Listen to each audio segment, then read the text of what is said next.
मैं चाह कर भी उसे नहीं भूल सकता। तुम चाह कर भी मुझे नहीं भूल सकते। वो चाह कर भी स्कूल को नहीं छोड़ सकता।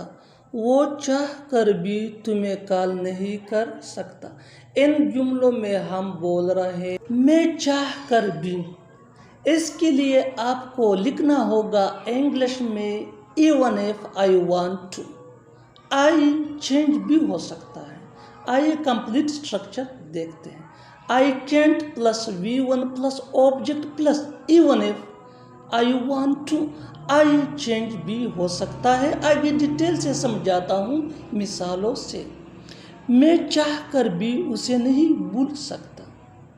I can't forget him even if I want to. तुम चाह कर भी मुझे नहीं भूल सकते। You can't forget me even if you want to। वो चाह कर भी स्कूल को नहीं छोड़ सकता। He can't leave the school even if he want to।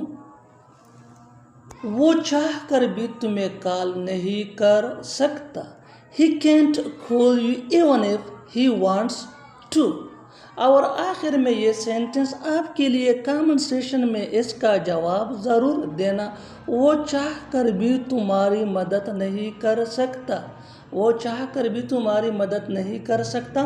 Subscribe English PS for more advance English sentence structure. Thanks ma'am.